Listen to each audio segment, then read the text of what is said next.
The Guinea-Bissau War of Independence was an armed conflict and national liberation struggle that took place in Portuguese Guinea between 1963 and 1974. The war ended when Portugal, after the Carnation Revolution of 1974, granted the independence of Guinea-Bissau, as well as Cape Verde a year later. Background: Portuguese Guinea had been claimed by Portugal since 1446 and was a major trading post for commodities and African slaves during the 18th century, before the former had been outlawed by the Portuguese authorities. The interior was however not fully controlled by the Portuguese until the latter half of 19th century. Sporadic fighting continued during the early 20th century, and the Bijagos Islands were not pacified under Portuguese rule until 1936. In 1952, by a constitutional amendment, Guinea-Bissau became an overseas province. While there had always been local resistance, it was not until 1956 the first liberation movement was founded by Amilcar Cabral and Rafael Barbosa, the African Party for the Independence of Guinea and Cape Verde.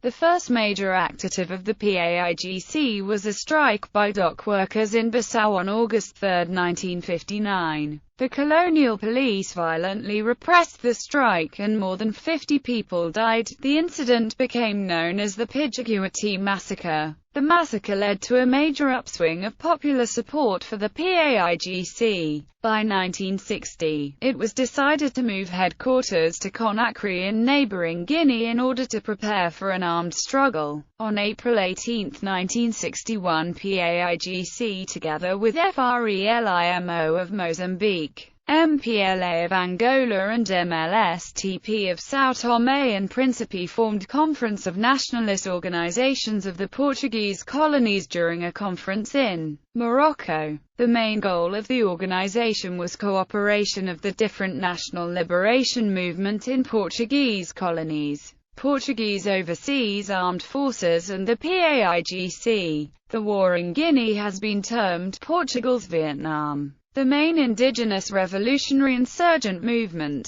the Marxist African Party for the Independence of Guinea and Cape Verde, or PAIGC, was well-trained, well-led, and equipped, and received substantial support from safe havens in neighboring countries like Senegal and Guinea-Conakry. The jungles of Guinea and the proximity of the PAIGC's allies near the border proved to be of significant advantage in providing tactical superiority during cross-border attacks and resupply missions for the guerrillas. Open hostilities broke out in January 1963 when guerrillas from the PAIGC attacked the Portuguese garrison in Tite, near the Corabal River, south of Bissau, the capital of Portuguese Guinea. Similar guerrilla actions quickly spread across the colony, mainly in the south. In 1965, the war spread to the eastern part of the country. That same year, the PAIGC expanded its attacks in the northern area of the country, where at the time only the Front for the Liberation and Independence of Guinea, a minor insurgent force, was operating.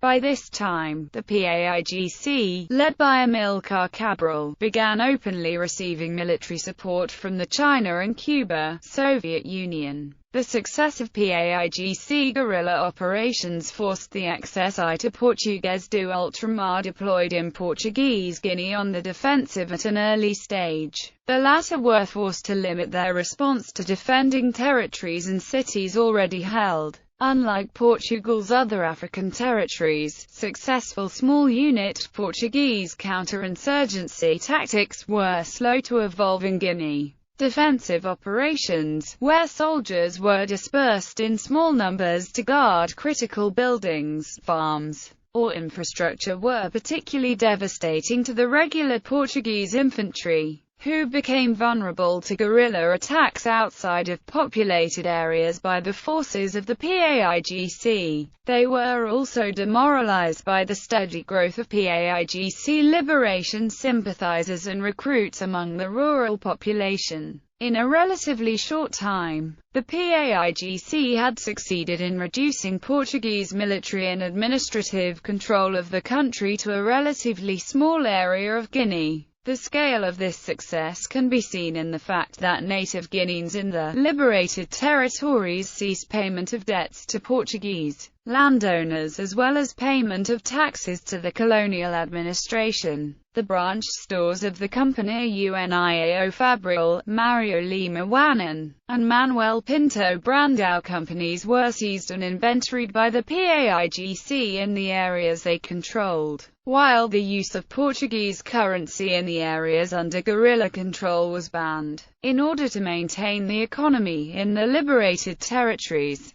the PAIGC was impelled at an early stage to establish its own Marxist administrative and governmental bureaucracy, which organized agricultural production, educated farm workers on protecting crops from destruction from government attacks, and opened collective armazéns do povo to supply urgently needed tools and supplies in exchange for agricultural produce. By 1967, the PAIGC had carried out 147 attacks on Portuguese barracks and army encampments, and effectively controlled two-thirds of Portuguese Guinea. The next year, Portugal began a new campaign against the guerrillas with the arrival of the new governor of the colony, General Antonio de Spinola. General Spinola instituted a series of civil and military reforms, intended to first contain, then roll back the PAIGC and its control of much of the rural portion of Portuguese Guinea. This included a hearts and minds propaganda campaign designed to win the trust of the indigenous population, an effort to eliminate some of the discriminatory practices against native Guineans, a massive construction campaign for public works including new schools, hospitals, improved telecommunications and road networks,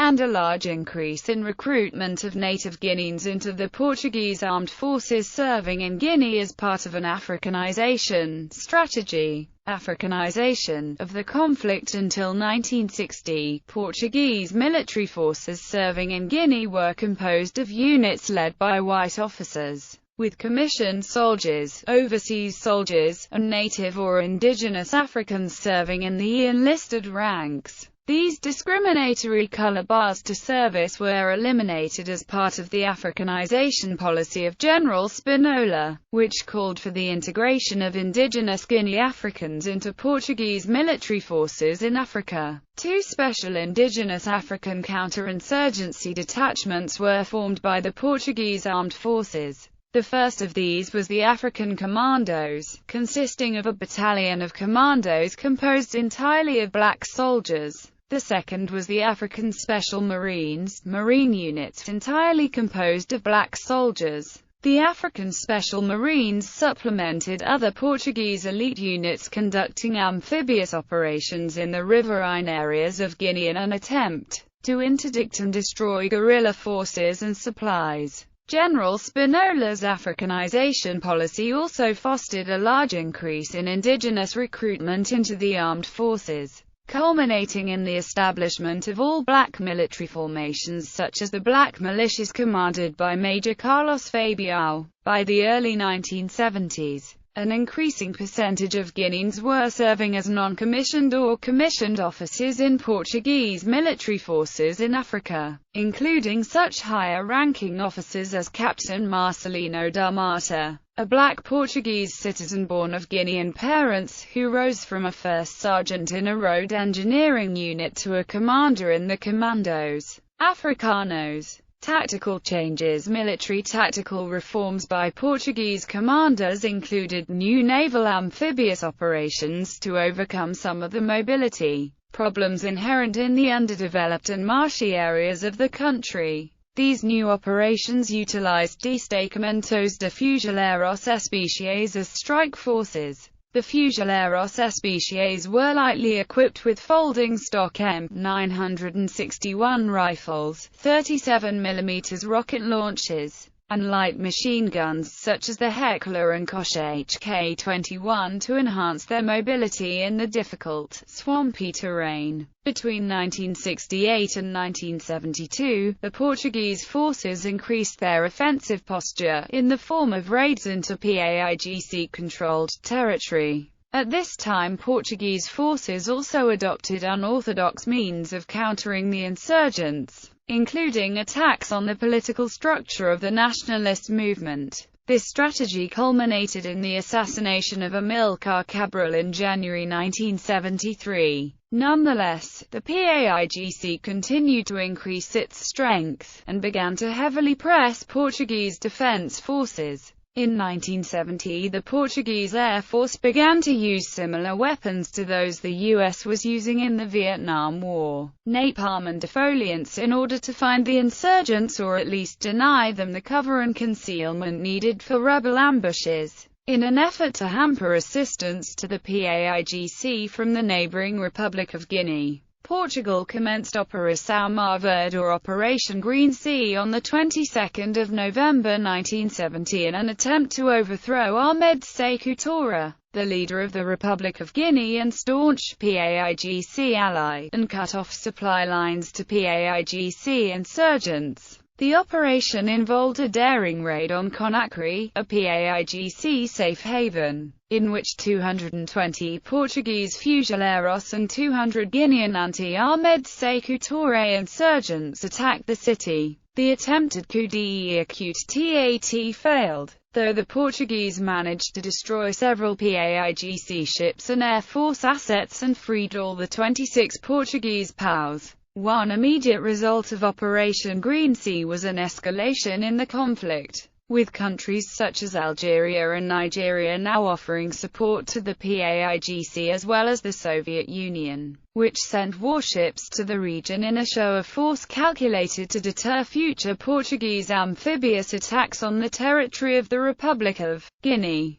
The United Nations passed several resolutions condemning all the Portuguese cross-border attacks in Guinea, like the United Nations Security Council Resolution 290 and United Nations Security Council Resolution 295. In general, the PAIGC in Guinea was the best armed, trained, and led of all the guerrilla movements. After 1968, PAIGC forces were increasingly supplied with modern Soviet weapons and equipment, most notably Sa-7 rocket launchers, radar-controlled AA cannon, and even jet aircraft in the form of several Ilyushin Il-14 bombers. These weapons effectively undermined Portuguese air superiority, preventing the destruction by air of PAIGC encampments in territory it controlled. By 1970, the PAIGC even had candidates training in the Soviet Union, learning to fly MiGs and to operate Soviet-supplied amphibious assault crafts and APCs. Assassination of Amilcar Cabral as part of the efforts to undermine the organizational structure of PAIGC. Portugal had tried to capture Amilcar Cabral for several years. After the failure of capturing him in 1970, the Portuguese started using agents within the PAIGC to remove Cabral. Together with a disgruntled former associate, agents assassinated Amilcar Cabral on January 20, 1973 in Conakry, Guinea. The assassination happened less than 15 months before end of hostilities, end of Portuguese rule in Guinea. On April 25, 1974, the Carnation Revolution, a left-wing military-led revolution, broke out in Portugal, ending the authoritarian dictatorship of Estado Novo. The new regime quickly ordered ceasefire and began negotiating with leaders of the PAIGC. On 26 August 1974, after a series of diplomatic meetings, Portugal and the PAIGC signed an accord in Algiers, Algeria, in which Portugal agreed to remove all troops by the end of October and to officially recognize the Republic of Guinea-Bissau government, controlled by the PAIGC. Independence and reprisals. Portugal granted full independence to Guinea-Bissau on September 10, 1974, after 11.5 years of armed conflict. With the coming of independence, the PAIGC moved swiftly to extend its control throughout the country. The PAIGC had already unilaterally proclaimed the country's independence a year before in the village of Medina do Acuity, an event that had been recognized by many socialist and non-aligned member states of the United Nations. A one-party state controlled by the PAIGC and headed by Louis Cabral, half-brother of Amilcar Cabral, was established, being given the choice of either to go back home with their families and belongings, and full payment till the end of December that year, or to join the PAIGC military. A total of 7,447 black African soldiers who had served in Portuguese native commando units, security forces, and the armed militia decided not to join the new ruling party and were summarily executed by the PAIGC after Portuguese forces ceased hostilities.